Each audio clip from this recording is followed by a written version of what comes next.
किसी computer game में एक बिल्डर 10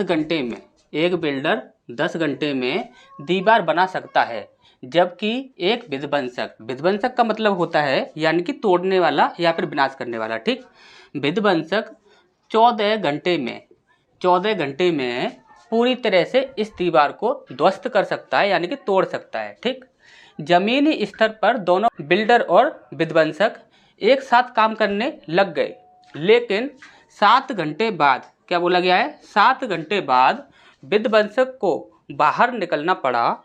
दीवार का निर्माण करने के लिए कुल कितना समय घंटे में लगेगा। ठीक, तो देखिए यहाँ पर एक है आपका बिल्डर, ठीक, एक है आपका बिल्डर और दूसरा है आपका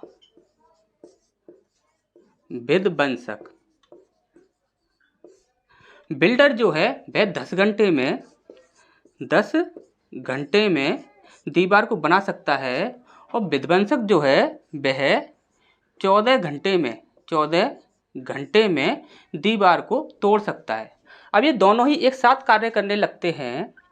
अब यदि हम यहाँ पर बात करेंगे जो टोटल कार्य है वह जो हमें करना है वह कितना है, तो हम बोलेंगे कि इनका जो एलसीएम होगा वही आपका टोटल कार्य होगा, यानी कि इनका कुल कार्य कितना हो जाएगा, कुल कार्य, तो कुल कार्य हो जाएगा इनका 70 हो जाएगा। 14 पंजे 70 होता है, तो 70 आपका 10 से भी डिवाइड हो जाएगा, 14 से भी डिवाइड हो जाएगा। ठीक, यानी कि 70 कार्य जो है वह हमारा कुल कार्य है। ठीक, अब यहाँ पर बोला गया है कि 7 घंटे बाद विध्वंसक को बाहर निकलना पड़ा। अब ध्यान से समझिएगा, यदि हम बोलें कि बिल्डर जो है वह 1 घंटे में कितना कार्य करता है, तो आप बोलोगे कि सर 10 से भाग लगा दीजिए, कितना आ गया आपका, 7 काम करता है। कितना करता है, 7 काम करता है। और विध्वंसक जो है वह 1 घंटे में कितना कार्य करता है, तो 14 से भाग लगाएंगे, 14 पंजे 70 होता है, यानी कि 5 काम। कितना, 5 काम। विध्वंसक जो है वह 1 घंटे में 5 काम करता है और बिल्डर जो है वह 1 घंटे में 7 काम करता है। अब ध्यान से समझिएगा, यहाँ पर बोला क्या गया है कि 7 घंटे बाद विध्वंसक को बाहर निकलना पड़ा, यानी कि 7 घंटे तक तो उसने कार्य किया। 7 घंटे तक उसने कितना कार्य किया, तो आप बोलोगे कि विध्वंसक जो है वह 1 घंटे में 5 काम करता है, तो 7 घंटे में कितना कार्य करेगा, तो 7 घंटे में कर देगा 35 काम। कितना कर देगा, 35 काम कर देगा। ठीक, अच्छा से समझ आ गया होगा। विध्वंसक जो है वह 1 घंटे में 5 काम करता है, तो उसने 7 घंटे तक कार्य किया था, तो 7 घंटे में उसने कितना कार्य किया होगा, यानी कि उसने 35 कार्य किया होगा। यानी कि जो 35 कार्य जो है, देखिए बिल्डर जो है जितने समय में 70 कार्य को कंप्लीट करता है उतने समय में तो वो कर ही देगा। ठीक, अब विध्वंसक ने उसका जो कितना कार्य बढ़ा दिया, विध्वंसक ने उसका कितना कार्य बढ़ा दिया, तो वो कार्य है आपका 35, यानी कि 35 जो है कार्य वो उसे और करना पड़ेगा। यानी कि अब यदि हम कुल कार्य की बात करें, तो वो कितना हो जाएगा आपका 105। अब उसे टोटल जो कार्य करना पड़ेगा वो कितना हो जाएगा 105। अब यहाँ पर पूछा गया है कि बिल्डर उस कार्य को कितने समय में कंप्लीट कर देगा, उस कार्य को कितना समय लगेगा पूरा होने में। तो देखिए 105 कार्य को यहाँ पर बिल्डर जो है 1 घंटे में 7 कार्य करता है, तो यहाँ पर 105 कार्य को कंप्लीट करने में कितना समय लेगा, तो 7 कम 7, 3 बचा और 7 पंजे 35, यानी कि 15 घंटे का समय लेगा। ठीक, तो अच्छे से समझ आ गई होगी ये चीज़। तो यहाँ पर सही आंसर क्या हो जाएगा, हमारा ए हो जाएगा। ठीक, तो नेक्स्ट क्वेश्चन की ओर बढ़ते हैं। इस पर नेक्स्ट प्रश्न है हमारे यहाँ देखिए, यहाँ पर बोर्ड मास की एक छोटी सी कैलकुलेशन दी गई है, इसे हम सॉल्व करना है। जैसे कि यहाँ पर बोला गया है, यहाँ पर है आपका माइनस का 261 प्लस यहाँ पर माइनस 380 माइनस 521 प्लस 821 माइनस 121, इसका हमें मान बताना है। तो देखिए सबसे पहले हमें ब्रैकेट सॉल्व करने हैं। तो यहाँ पर है आपका माइनस का 261, यहाँ पर इसे हम जब बाहर निकालेंगे तो ये आपका माइनस है, ये आपका प्लस है, तो ये माइनस ही रहेगा। माइनस का 380, ये आपका माइनस है और ये भी आपका माइनस है, तो माइनस माइनस क्या हो जाएगा, प्लस हो जाएगा इनटू में। तो यहाँ पर क्या हो जाएगा, प्लस का 521, यहाँ पर है आपका प्लस का 821, यहाँ पर आपका माइनस है और माइनस है तो क्या हो जाएगा प्लस हो जाएगा, प्लस का 121। ठीक, अब यहाँ पर देखिए ये आपका माइनस है, ये आपका माइनस है, ये प्लस और ये प्लस, प्लस प्लस को एक साइड कर लेते हैं। तो देखिए 1 1 1 यानी कि 3 हो गया, 2 और 2 4 और 2 6, इसके बाद 8 8 और 1 9 और 1 10 और 4 14, 1463 हो गया प्लस का। अब यहाँ पर माइनस का देखते हैं तो यहाँ पर हो जाएगा आपका 1 हो जाएगा, और इसके बाद 8 और 6 4 हासिल लगी 1, इसके बाद 3 और 2 5 और 1 6, ठीक 641। अब इसमें से हम इसे माइनस कर देते हैं तो यहाँ पर बचेगा आपका 2 बच जाएगा, और यहाँ पर भी 2 बच जाएगा, और यहाँ पर 4 और 4 8, यहाँ पर 8 बच जाएगा। ठीक, तो 822 आपका आंसर आ जाएगा। 822 कहाँ पर है, तो सी ऑप्शन आपका सही हो जाएगा। ठीक, तो नेक्स्ट क्वेश्चन की ओर बढ़ते हैं।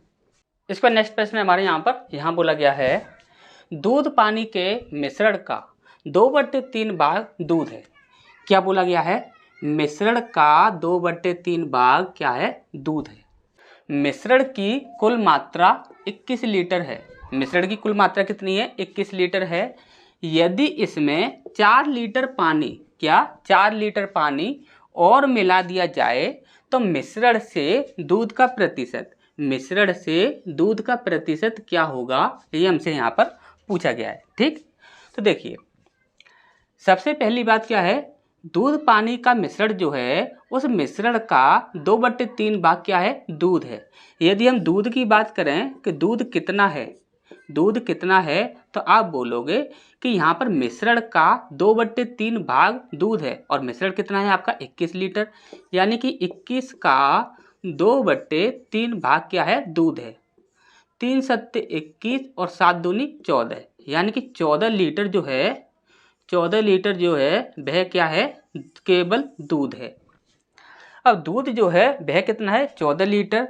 तो हम बोले कि पानी कितना होगा, पानी, तो आप बोलोगे सर पानी हो जाएगा 21 लीटर यदि दूध मिश्रण पूरा है तो उसमें से 14 लीटर यदि दूध है तो बचा आपका 7 लीटर, तो 7 लीटर आपका पानी हो जाएगा।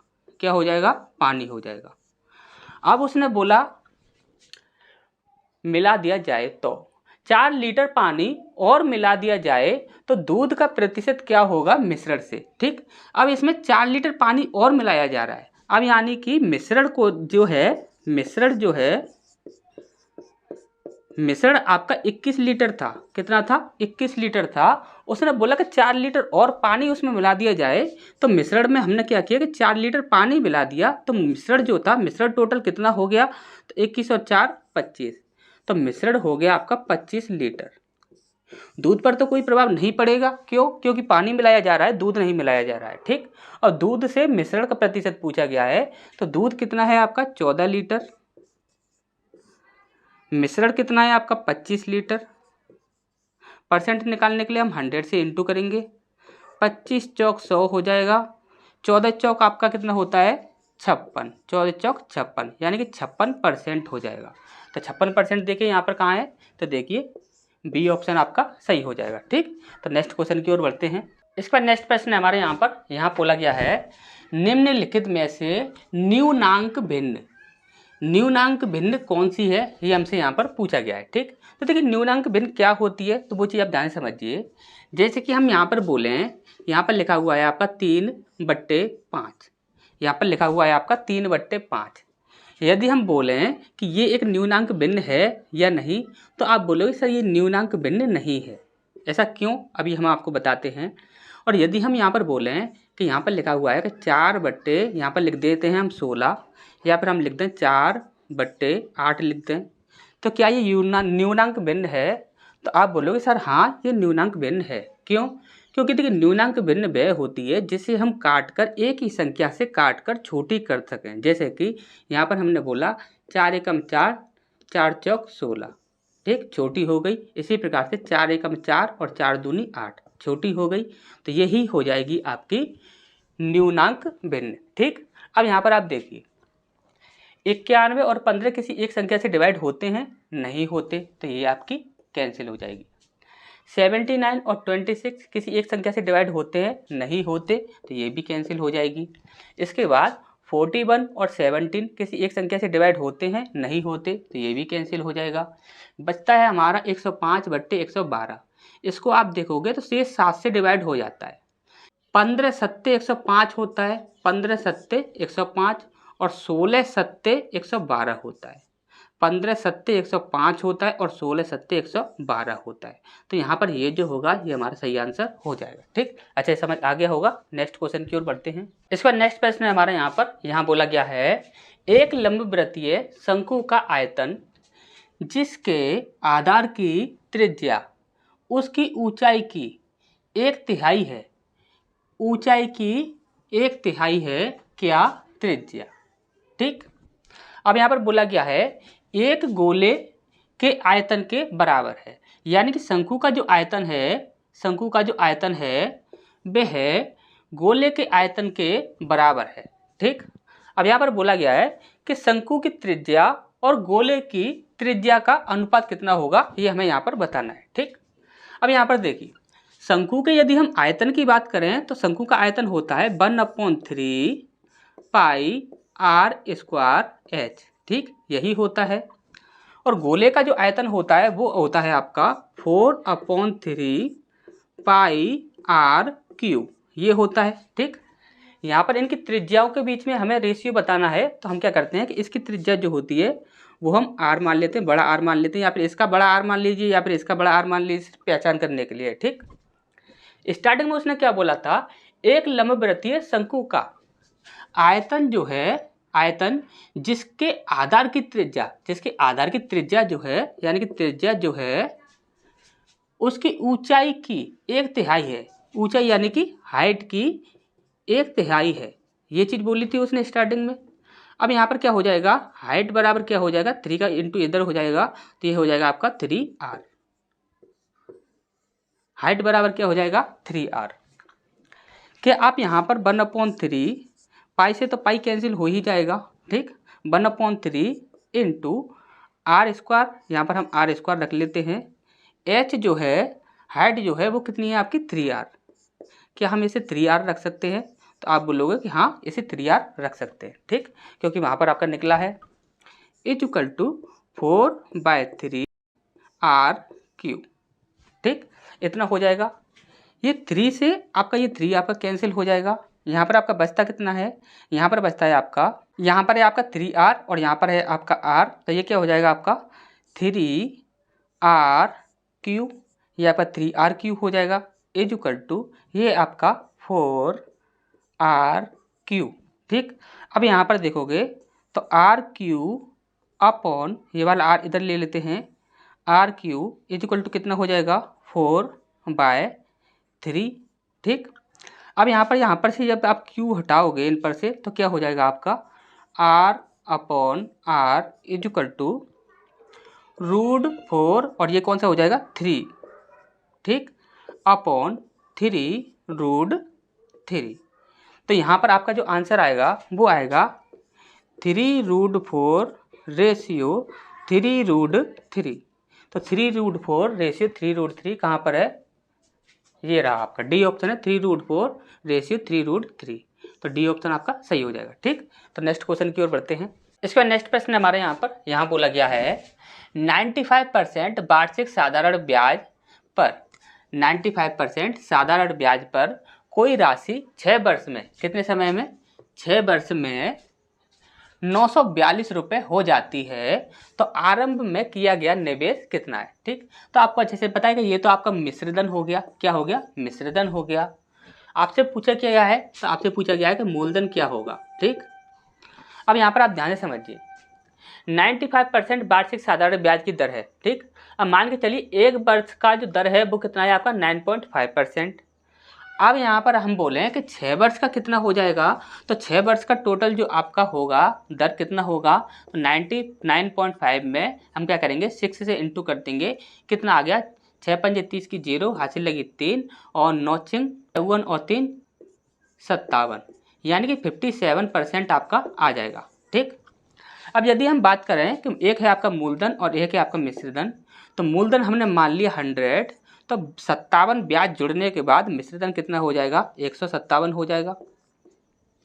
यहाँ पर देखोगे तो 157 x की वैल्यू दी हुई है हमारी, कितनी दी हुई है, 942।